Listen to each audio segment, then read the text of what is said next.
Probably after the NFC Championship. Yeah, it's been a minute. Yeah, How long ago does that seem?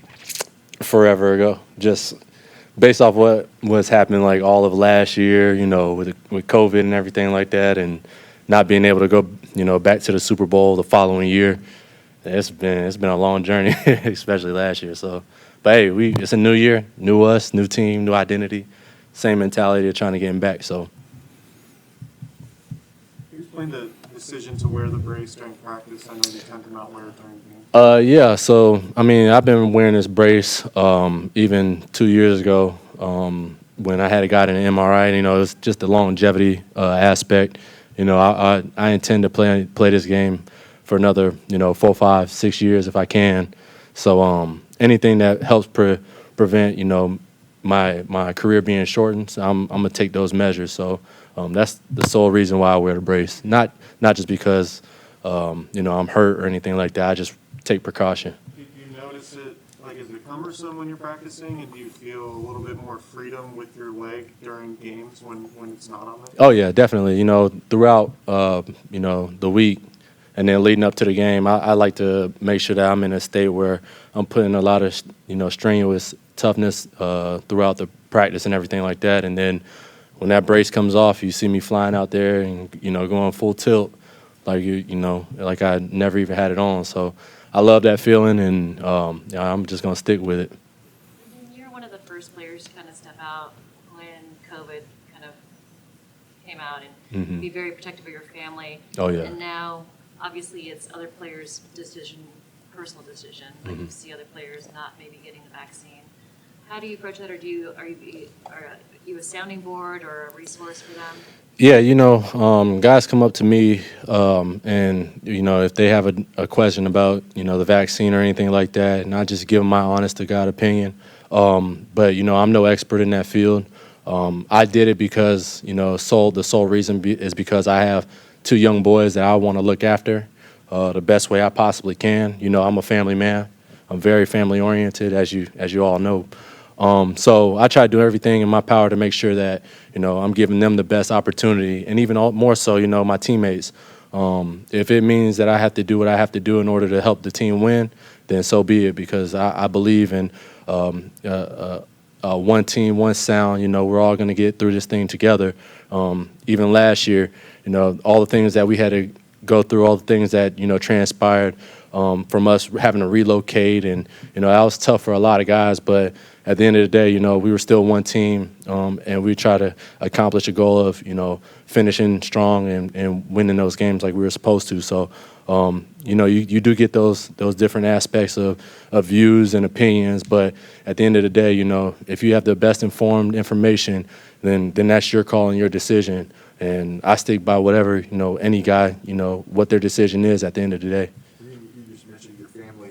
Are you guys indeed back together? Oh yeah, yeah, definitely. How much does that help your mindset just to have that? I mean, if y'all could tell how I am right now compared to last year, last year I was in a dark spot, dealing with injury and then coming back that Rams game, and I showed a little bit of emotion, just because my family wasn't there with me through the process.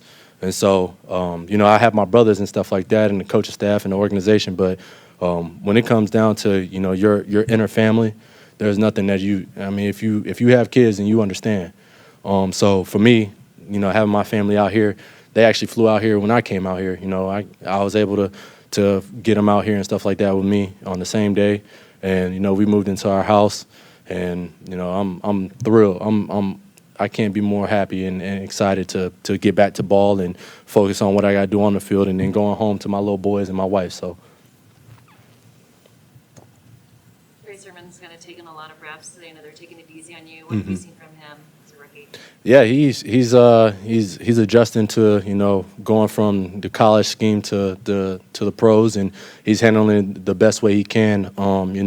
As far as reps and stuff like that, we've both been able to maximize our full potentials and stuff like that. And he's still got some things to learn, but he's picking up, both him and Elijah. I mean, all the running backs. You know how we are in the running back room. Bobby T's gonna push all of us together. So. There's no backstabbing. There's nothing like that. If we see something, we're going to call each other out. We're going to get better as a group. And at the end of the day, our goal is to win. So whoever's out there, I'm more than happy to help them and provide for them and be able to give them that comfort just as the same as they would do for me. We're getting our first taste of Mike McDaniel as an offensive coordinator. He spoke today. Mm-hmm. What should we know about him? Oh, Mike, yeah, he's a great guy. He's gonna call plays. He's gonna put us in position to win and stuff like that. He's gonna get into Kyle's ear, and Kyle is the play caller at times, but Mikey's the one in the headphones. Is like, hey, look, let's run this play too. I think it'll work for this scheme against this team against this certain personnel. So. He does a great job. He's the one behind the scenes that not too many people know about, but I'm glad that he is shedding light and he's actually able to get his opportunity because he deserves it the most, more than anybody out there. Raheem, since you've been here, the depth at running back has been pretty good, but it seems like this year the depth is with guys who are different styles. Mm-hmm. How do you kind of see just the styles of all your teammates helping you and your style helping them as well? Yeah, I mean, it's one of those things where, I've been through this whole system and I've seen, a multitude of running backs come in and out and, being able to provide and do things that are, not the best suited for me, but I'm also able to do the same thing that's not best suited for them. So, we just try to pick each other's brain and stuff like that. And it's very pleasing to know that, especially these younger guys, they come in, they want to learn, they're eager to learn, they're eager to, get going. And I mean, even Elijah Mitchell, I played gunner when I first started out, and you just see the importance of, hey, he came up to me, we were in this meeting room and watching film and stuff like that at the gunner position. I'm not taking reps, but he comes up to me and he's asking me questions. He wants to learn. He wants to understand the game. And that's what you need. You need guys like that so that way, when my time is up and stuff like that, there's nothing you're never going to fall short, especially with a guy like him and even with Trey and all. Like I said, all the other guys, they're doing a great job. So. Do you see similarities with yourself and him? He's obviously got pretty incredible speed, just like you do. Do you see similarities, and then also which one of you would win in a? Oh yeah. So I'm gonna answer your first question, but we already know the second one. But nah, he's definitely picking up the game. He's understanding, the process of what it takes to go out there and to make plays. I gotta teach him how to, get to his routes because he uses his speed so much that he relies on his speed that he can't necessarily break down the way he's supposed to. So, especially in the route running. But he like I said, he's eager to learn and he's understanding it as we go through this thing in training camp. But and then your second question, I think we already know, who's the fastest. I ain't gonna say too much on that one. How did that high ankle sprain affect you last year? What was it like trying to play on it? I mean, the high ankle sprain, it's just one of those things where it just lingers on off, here and there. It's tough, but I mean, you see what happened with Jimmy and everybody else. It's tough being out there playing on that thing, but when I was out there, I tried to make the most out of it. And like I said, it was just one of those things. I just on the way, man, just keep going. Just keep flowing and stuff like that. So. What's the challenge like mentally as a competitor? I'm sure you would want to have 30 touches a game, but realistically, that's probably not going to be the best thing for your body. What's the challenge for yourself mentally to try to reconcile that and realize, all right, it might be better for me to get 12 or 15 versus 25, and just how do you go through that in your head? Yeah. So in my head, I don't necessarily look at how many carries I'm going to get a game. I look at how can I be the most effective and what is it going to take to help the team win.